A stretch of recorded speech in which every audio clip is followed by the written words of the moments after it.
Hello friends, Mahanadi அடுத்து வர எபிசோடில் என்ன நடக்கலாம் அப்படிங்கிறத பற்றி பார்க்கலாம். இன்றைக்கான ப்ரொமோவை பார்த்ததுக்கப்புறம் அடுத்த ஸ்டோரியை என்னையா பண்ண போகிறீங்க அப்படின்னு பெரிய குழப்பமாக தான் இருந்துகிட்டு இருக்கு. ஏன்னா இப்போ காவேரி டைவர்ஸில் கையெழுத்து வாங்குறதுக்கு தான் இங்கே கூட்டு வந்திருக்காங்க அப்படிங்கிற மாதிரி ரொம்பவுமே பயந்து போயிருக்கிறாங்க. ஏன்னா வக்கீல் போகிறதெல்லாம் பார்த்ததுக்கப்புறம். ஆனால் விஜய் காவேரிக்கு சர்ப்ரைஸ் கொடுக்கறதுக்கு, அதாவது கம்பெனியோட எம்டி ஆக்கணும் அப்படிங்கிற மாதிரி அவர் ஒரு பக்கத்து எல்லா வேலையும் கரெக்டாக செஞ்சுக்கிட்டு இருக்காரு.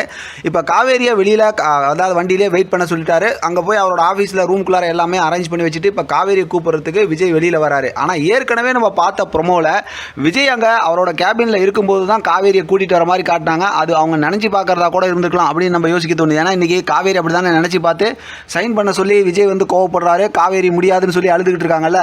ஆனால் என்ன ஷூட்டிங் ஸ்பாட் ஏரியாவில் ஏற்கனவே காட்டியிருக்காங்க அப்படின்னா, இப்போ காவேரி அந்த ப்ளூ கலர் சாரியில் இருக்கிறாங்க, ஆனால் வேறு வீட்டில் இருக்கிறாங்க அப்படிங்கிறதான் நமக்கு காட்டியிருக்கிறாங்க.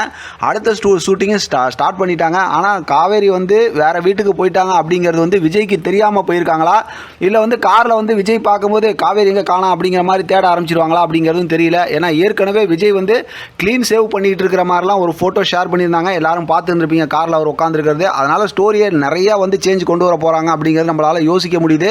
அடுத்து வெண்ணிலாவை வச்சு தான் ஸ்டோரியை மூவ் பண்ணுவாங்களா, காவேரியை இந்த மாதிரி வேறு ஏதாவது வீட்டில், ஏற்கனவே அவங்க வேறு வீட்டுக்கு போயிடுவாங்க அப்படிங்கிற மாதிரிலாம் சொல்லியிருந்தாங்கல்ல. அதனால் வேறு வீட்டுக்கு போயிடுவாங்களா, இது விஜய்க்கு தெரிஞ்சு போவாங்களா தெரியாமல் போவாங்களா அப்படின்னு சொல்லி நிறைய கன்ஃபியூஷன் இருக்குது. ஏன்னா இப்போ எப்படி பார்த்தாலும் விஜய் ஆஃபீஸ்லேருந்து வெளியில் காரில் பார்க்கும்போது காவேரி இருக்க போகிறதில்ல. ஏன்னா காவேரி தான் ரொம்ப பயந்து போயிருக்கிறாங்க. அப்போ காவேரி எங்கே வெளியில் போகிறாங்க அப்படிங்கிற ஒரு கொஸ்டின். சரி, இப்போ இன்னொரு கதை நமக்கு என்னன்னா, ஏற்கனவே ஷூட்டிங் ஸ்பாட் ஏரியாவோட ஒரு ஃபோட்டோவில் பார்த்தோம்னா நமக்கு என்ன மிஸ்ஸிங்னா, காவேரியோட தலையில் அடிபட்டிருக்கு. அப்போ அவங்க எல்லோ கலர் சுடிதார் தான் போட்டுருக்காங்க. அதாவது இன்றைக்கி என்ன சுடிதாரில் காஸ்டியூமில் விஜய் காவேரி இருக்காங்களோ இப்படி தான் இருக்காங்க. காவேரியோட தலையில் அடிபட்டிருக்கு. அந்த காயத்தில் பார்த்தோம்னா விஜய் தான் கை வச்சு பிடிச்சிக்கிட்டு இருக்கிறாரு. அப்படிங்கும்போது அப்போ விஜய் காவேரி எங்கேயும் மிஸ் பண்ண மாட்டார், அடுத்து ஏதோ ஒரு விஷயம் நடக்க போகுது அப்படிங்கிற மாதிரி நிறைய யோசிக்க தோணுது. ஆக மொத்தத்தில் பார்த்தோம்னா நிறைய குழப்பம் இருக்குது. அந்த ஃபோட்டோவில் இருக்க சீன் ஏன் வரல அப்படின்னு நம்ம யாரையும் கேட்க முடியாது. மொத்தத்தில் ஏதோ நமக்கு பெரிய ஒரு ட்விஸ்ட் கொடுக்க போகிறாங்க.